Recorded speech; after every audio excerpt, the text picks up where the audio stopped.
Hello everyone, glow and ഗാദറിൻ്റെ പുതിയൊരു വീഡിയോയിലോട്ട് എല്ലാവർക്കും സ്വാഗതം. ഇന്ന് നമുക്ക് അടിപൊളി ഒരു ബീഫ് വരട്ടുണ്ടാക്കി നോക്കിയാലോ. ചോറിനും ചപ്പാത്തിക്കും പൊറോട്ടയ്ക്കും എല്ലാത്തിനും കൂട്ടാൻ പറ്റിയ അടിപൊളി ഒരു ബീഫ് ഉണ്ടാക്കുന്നത് എങ്ങനെയാണെന്ന് നോക്കാം. ആദ്യം നമുക്ക് ബീഫെല്ലാം കഴുകി വൃത്തിയാക്കി എടുക്കാം. ഞാനിപ്പം ഏകദേശം 2 കിലോ എടുത്ത് ബീഫ് എടുത്തിട്ടുണ്ട്. അതൊക്കെ നല്ല കഴുകി വൃത്തിയാക്കി കുക്കറിലെടുത്തു. നമുക്കിതിൽ ഒരു 3 വിസിലടിച്ച് കുക്കറിൽ വേവിച്ചെടുക്കണം. ആദ്യം 1 ടീസ്പൂൺ ഉപ്പ് ചേർത്ത് കൊടുത്തു. അതിലേക്ക് ഒരു 1/4 ടീസ്പൂൺ മഞ്ഞൾപ്പൊടി, അതുപോലെ നമുക്ക് ഗരം മസാലയും മുളക് പൊടിയും കൂടെ ചേർക്കണം. ഒരു 1/2 teaspoon garam masala, 1 table spoon മുളക് പൊടിയും കൂടെ ചേർത്ത് നന്നായി തിരുമ്മി കുക്കറിൽ വേവിക്കാൻ വെക്കാം.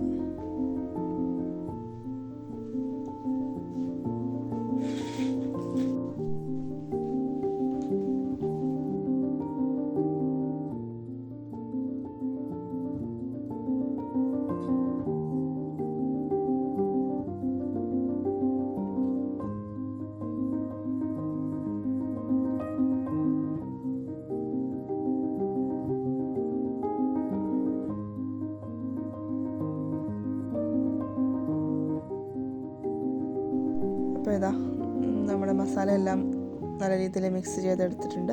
ഇനി നമുക്ക് കുക്കറിൽ വേവിക്കാൻ വെക്കാം.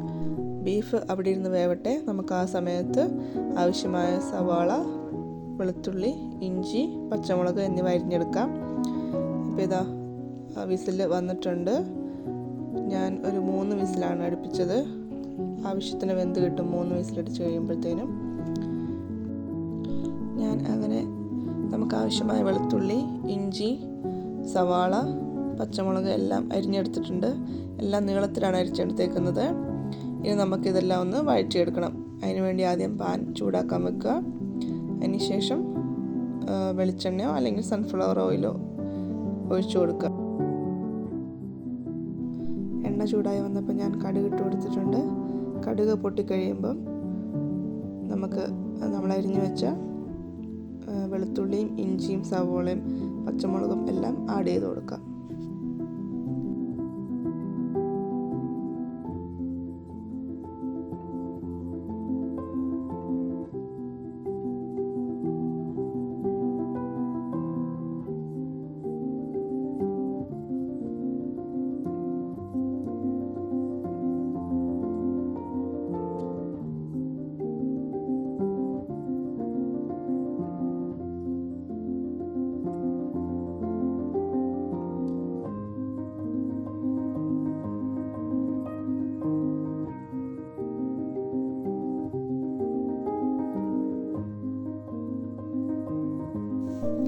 ഞാനിതിലേക്ക് കുറച്ച് ഉപ്പ് കൂടി ഇട്ട് കൊടുത്തിട്ടുണ്ട്. ഇതൊന്ന് പെട്ടെന്ന് വഴണ്ടി കിട്ടാൻ വേണ്ടി മാത്രം. നമ്മൾ ഓൾറെഡി ബീഫിൽ ഇട്ട് കൊടുത്തതാണ്, അതുകൊണ്ട് അധികം ഉപ്പ് ചേർക്കണ്ട.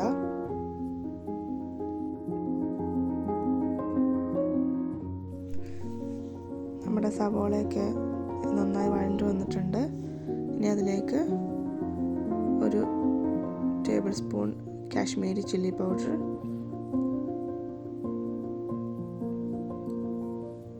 1/4 teaspoon garam masala, 1 table spoon മല്ലിപ്പൊടി, ഒരു 1/4 ടീസ്പൂൺ മഞ്ഞൾപ്പൊടിയും കൂടി ചേർത്ത് കൊടുത്ത് നന്നായി വഴറ്റിയെടുക്കുക.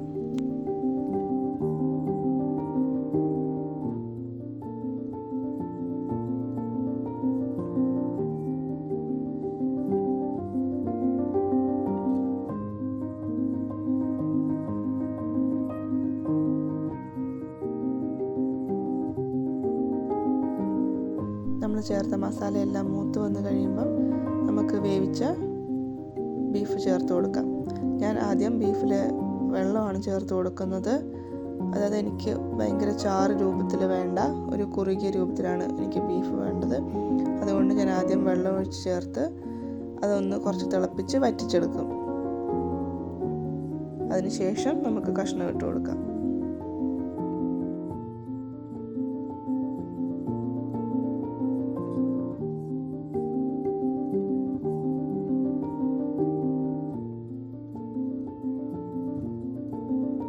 അപ്പോൾ ഇതാ ബീഫൊക്കെ ചേർത്ത് നന്നായി തിളച്ച് കുറുകി വന്നിട്ടുണ്ട്.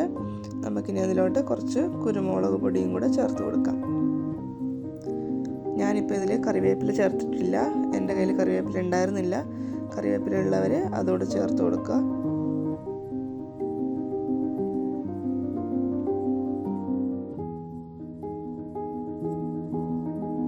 അടിപൊളി ടേസ്റ്റി ബീഫ് പെരട്ട് റെഡി ആയിട്ടുണ്ട്. ഇത് നമുക്ക് ചോറിനും ചപ്പാത്തിക്കും പൊറോട്ടയ്ക്കും എല്ലാത്തിൻ്റെ കൂടെയും കഴിക്കാൻ പറ്റും. അപ്പോൾ എല്ലാവരും ട്രൈ ചെയ്ത് നോക്കുക. എല്ലാവരും ഷെയർ ചെയ്യാനും കമൻറ്റ് ചെയ്യാനും ലൈക്ക് ചെയ്യാനും മറക്കല്ലേ. അടുത്തൊരു വീഡിയോ ആയിട്ട് വീണ്ടും കാണാം. ബൈ.